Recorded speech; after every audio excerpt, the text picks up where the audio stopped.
Colin, जिस तरह के जुलाई के नंबर्स हैं काफ़ी अच्छे हैं, आप कहेंगे ये अगस्त के टैरिफ्स के पहले की मूवमेंट है भारतीय बाजारों की तरफ से? 15% ग्रोथ लगभग इंडस्ट्री ने किया compare to same period last year. जुलाई महीने का खाली देखे तो अप्रैल में जून डाउन ही था और अप्रैल टू जुलाई ओवरऑल डाउन ही है।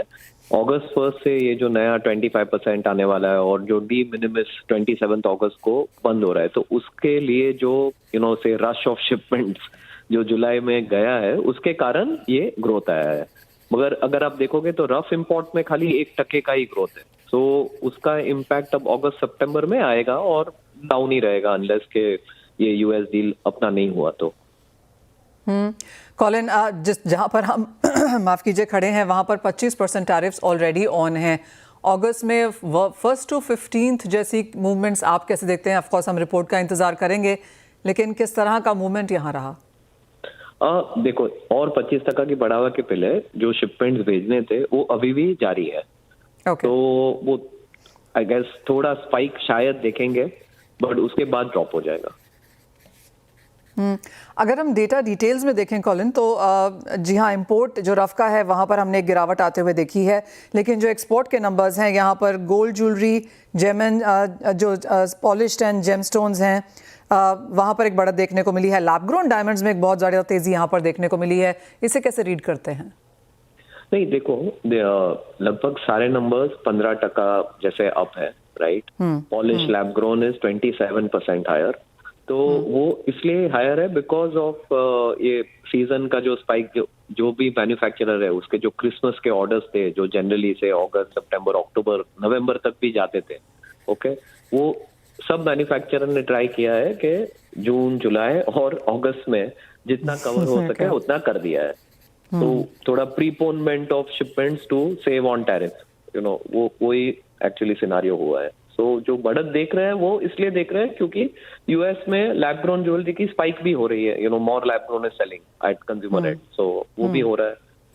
और ये जैसे टैरिफ से अगर रहा ही तो कंज्यूमर तो उसको अगर $1000 स्पेंड करना है तो वो 1000 ही करेगा, तो शायद लैब ग्रोन और बिकेगा।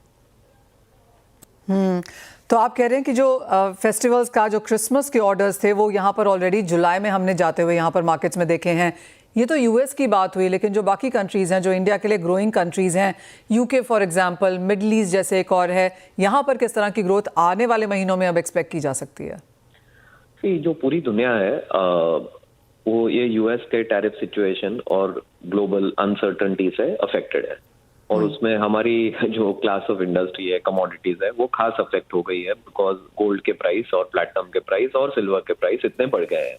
Natural lab grown pricing is steady, so उसका इतना इम्पैक्ट नहीं है, बट ये प्राइस इंक्रीज और वोलेटिलिटी के कारण थोड़ा इंडस्ट्री ये साल स्टडी के 5-10% डी ग्रोथ होगा रिटेल एंड पे, और उसका जो एक इम्पैक्ट है हम लोग सब पे आएगा इन टर्म्स ऑफ एक्सपोर्ट।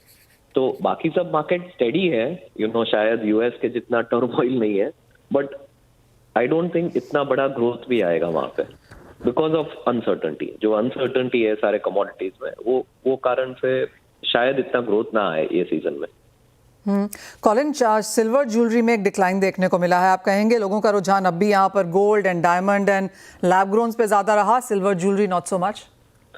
नहीं, सिल्वर ज्वेलरी में क्या है, जो सिल्वर के रेट इतने बढ़ गए हैं तो उसका एक इम्पैक्ट आया बिकॉज अनप्रेसिडेंटेड एक साल में उनका बढ़ावा हो गया लास्ट, जैसे गोल्ड में हुआ और प्लैटिनम में भी हुआ, बट सिल्वर में थोड़ा और प्राइस इंक्रीज के कारण थोड़ा स्लगिशनेस है।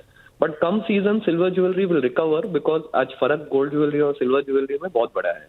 तो मैं नहीं सोच रहा हूँ कि सिल्वर ज्वेलरी में कुछ डीग्रोथ आएगा, शायद बढ़ावा आएगा, but as the months unfold अपने को और मालूम पड़ेगा।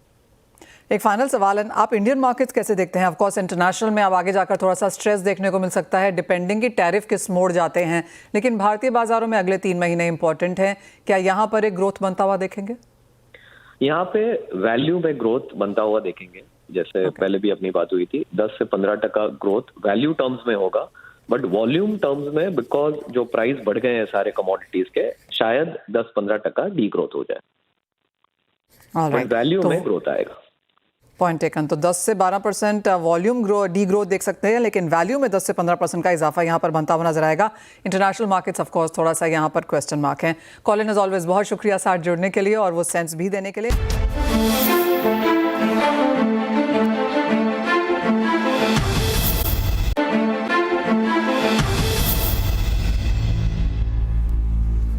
सरकार भारत आटे में सोया मील मिलाने की तैयारी कर रही है। सूत्रों से मिली जानकारी के मुताबिक नेफेड को इसकी जिम्मेदारी भी दी जाएगी। इसका बाजार पर क्या असर होगा, इस पर बात करने के लिए rural flower millers federation of India के प्रेसिडेंट नवनीत चितलांगिया हमारे साथ हैं।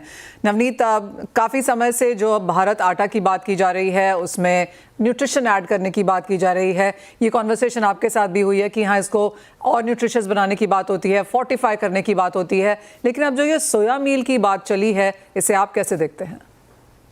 मैडम, भारत सरकार आज के दिन जो एक्सप्लोर कर रही है सोया मील आटा में मिलाने की, ये एक बहुत अच्छा कदम होगा और ये फूड सिक्योरिटी के साथ साथ न्यूट्रिशनल सिक्योरिटी के पॉइंट ऑफ व्यू से भी इंडियन पॉपुलेशन के लिए बहुत अच्छी बात है। आज अगर हम देखें तो जो वेजिटेरियन पीपल हैं कंट्री के, उनको प्रोटीन सोर्स बहुत कम अवेलेबल है। बहुत थोड़ा सा दाल या पनीर या मिल्क ये ले लेते हैं, दही ले लेते हैं, लेकिन उससे कुछ फर्क पड़ता नहीं है। तो अगर ये डे टू डे लाइफ में थोड़ा सा सोया मील हमारे को मिल जाता है आटे के साथ में मिल करके, तो ये एक बहुत अच्छा कदम होगा और हम लोग इसका पूरा समर्थन करते हैं। हमारी मीलें भी सब तैयार हैं। अगर सरकार हमारे से कहती है कि भाई सोया मील साथ में ऐड करके बनाना है भारत आटा में, तो हम तुरंत बना करके देंगे भी उनको। और हम इसको और आगे कदम उठाने की बात करेंगे सरकार से कि भारत आटे में ही नहीं बल्कि पब्लिक डिस्ट्रीब्यूशन सिस्टम में जो वो आज के दिन गेहूं बांट रहे हैं, उसको भी wheat flour, soya wheat flower in Leo wheat भी अगर बांटे तो वो भी एक बहुत अच्छा कदम होगा। जहाँ तक इसकी कॉस्टिंग की बात आती है नवनीत, कैसे देखते हैं आप? क्योंकि मील के प्राइसेस काफ़ी गिरे हैं, एक्सपोर्ट मार्केट थोड़ी सी कमज़ोर है। न्यूट्रिशन के साथ साथ ये एक और तरीका है क्योंकि जो सरप्लस मील है वो भी यहाँ पर यूज़ हो जाएगा।